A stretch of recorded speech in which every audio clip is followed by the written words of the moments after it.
Hello. Summer is when educators finally get a break.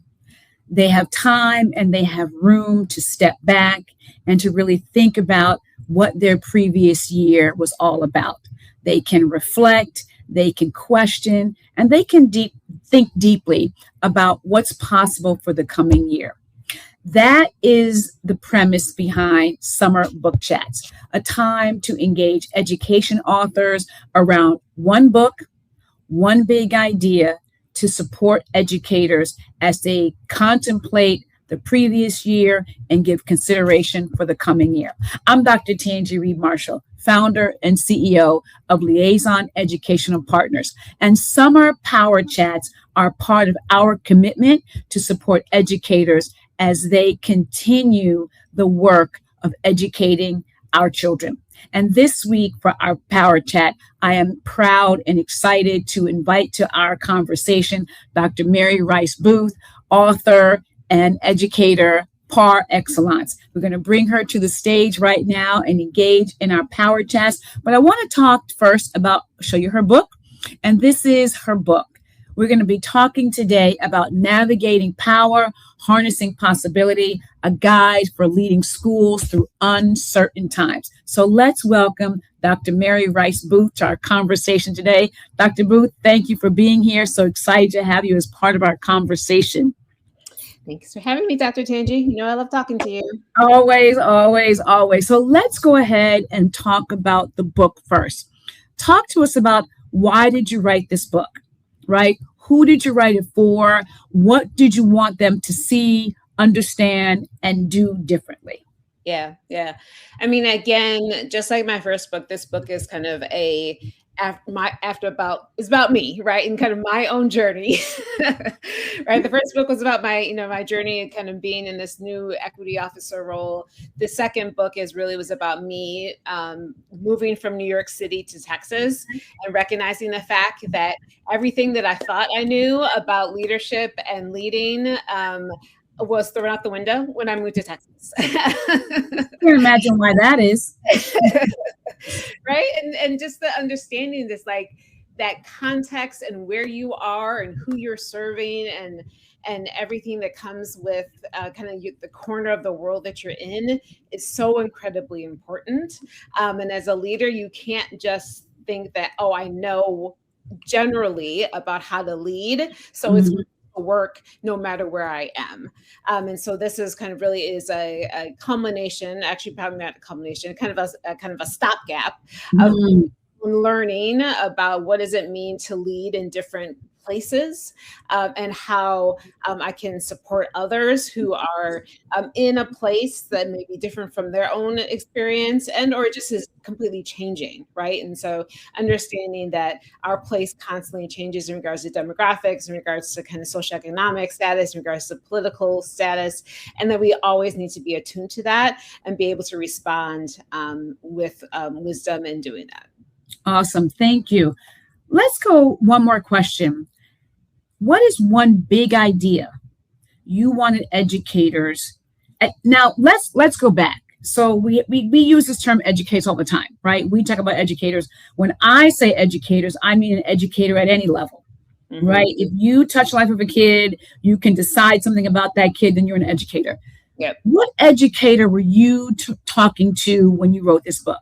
Yeah. I was particularly speaking to school leaders and district leaders, right? Because I recognize the fact that in those two roles, you have a level of power, right? And positionality and it's incredibly important for you to be able to use your power and positionality to a way that is as supportive to the students in the community you serve as much as possible. All right. And so what's the tension you want that school leader, that district leader, or that building leader? What tension or pattern are you trying to get them to really recognize and disrupt by navigating the power and looking at their environments through that lens of contextual intelligence? Yep. I think the biggest thing is I want leaders to recognize that you cannot just put your head in the sand Mm. and just lead from the context like, oh, my job is to ensure the students are academically successful. Yes, that is your primary job. But in order for you to do that well, you need to understand how you're getting students academically successful in the place and space that they're in, right? Mm. We constantly are rubbing up against we're not seeing success. Like that's clear, right? Our students are not being successful. That's right. Done, right? Period. So if we our students are not being successful because one of the reasons is because we are constantly in a cut and paste silver bullet mentality, right? And so we want to think that everything was done in North Dakota can work in Virginia. It's not possible, right? And so the fact that so we have to make sure that we are slowing down. Mm. I think again are the idea that we are always in a space of urgency as educators Urgency. Yeah. probably is at a disadvantage to the students that we're trying to serve. And so I think what contextual intelligence does is number one, it forces a leader to slow down and recognize the fact of all and understand all the different implications that is happening within every decision that they're making, and to recognize and understand those levels of implication before making any type of decision. And Mm. that's probably the core of the tension, is that urgency with like real contextual intelligence, which is that kind of like definitely slows you down to make sure that you're actually having the right decisions for the students you're serving. That's important to consider. Slowing down. That brings me to my next question. So we talk about the tension in the concept of contextual intelligence. What are some assumptions? And you've already alluded to, but let's go a step further. What are some assumptions the idea forces leaders at the district and building level to confront and disrupt? Yeah. I mean, I think that the biggest assumption is that your job is not political. Mm. Right. And I think sometimes the leaders want to act like their job isn't political. Mm-hmm. That does you a disservice. Right. Mm-hmm. You have to accept and expect the fact that your job is a political role, and you Mm-hmm. need to act accordingly. Right. And Mm-hmm. so contextual intelligence allows you the opportunity to say, yes, I am in a political role, and therefore I need to act in that way. I need to understand, I need to communicate, I need to interact within that lens. And I think that is probably the hardest thing that a lot of leaders like, no, I'm just an instructional leader. No, I'm just right. And I'm just here to support students. Yes. And you're doing that from a role of a political stance, right? And so I think that for people to understand, and it's not a dirty word, like it's not. Yeah, it's not a dirty word. It's not Yeah, a dirty yeah. word. It's not a bipartisan word, right? Like it just is, right? Mm-hmm. You just Mm-hmm. have to be able to be okay with that. Absolutely. A couple more questions.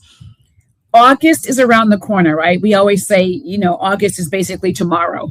We shut our eyes and it's going to be tomorrow. We will begin to see back to school ads in about 2 weeks. We will see that.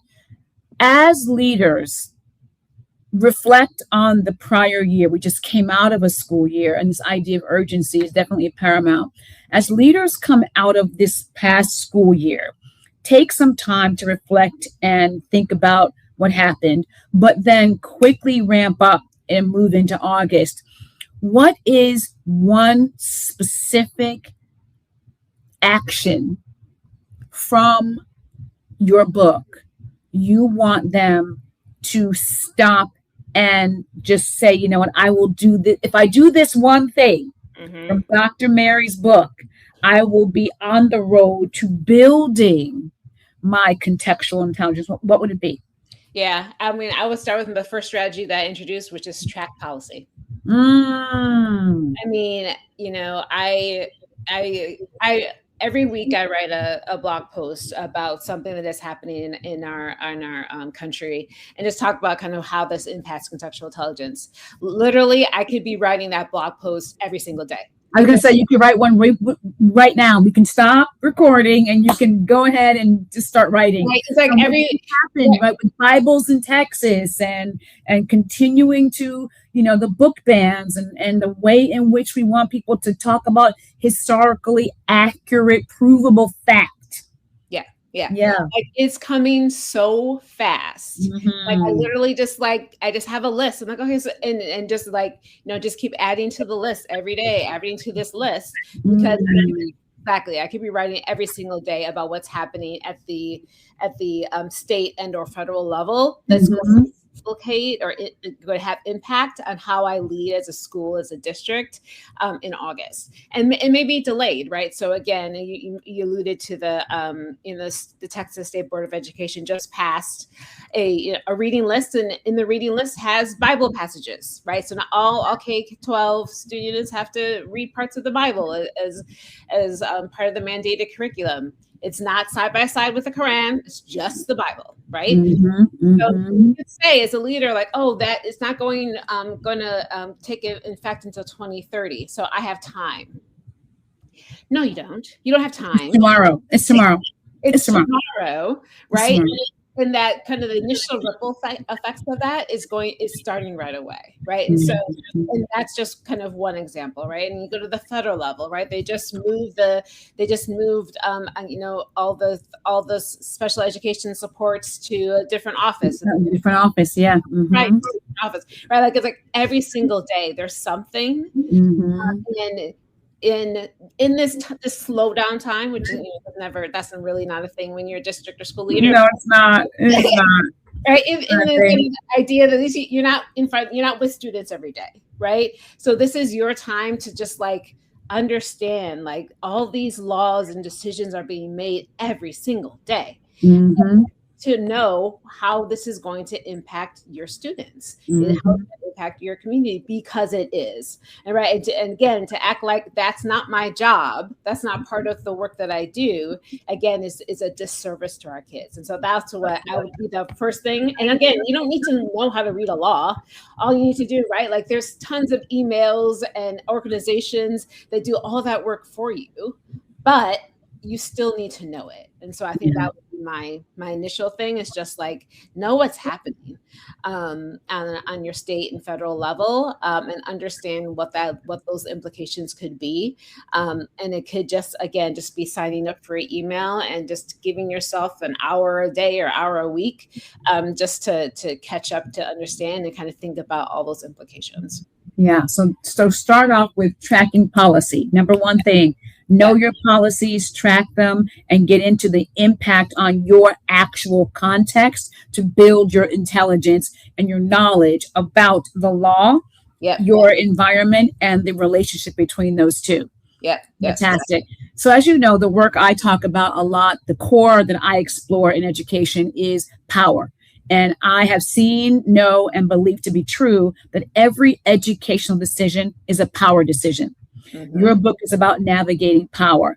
How do we support educators at every level? And for your conversation, the leader level, in the next 20 seconds, right?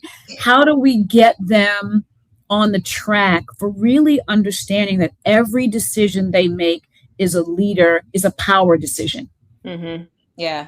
I mean, I think, again, it goes to the first level is just recognition, right? So again, recognize the fact what's the power that you hold. And also, I think it's also important to recognize who holds power around you as well. Right? That I introduced in the book is understanding, doing power mapping, right? And understanding who holds power within your school building, within your district, within your community, and really being able to and have a level of understanding about what the power looks like, and what is your relationship to that and relationship to them, right? Because again, I think some people feel like it's it's a manipulation or just not a good, not good person to understand who holds power and connect with them and have relationships with them. But again, you're doing this all in service of your students and your community. So don't act like, yes, I need to know who the mother is of the community that everybody goes to and looks to, in regards to what does she think about what's happening, right?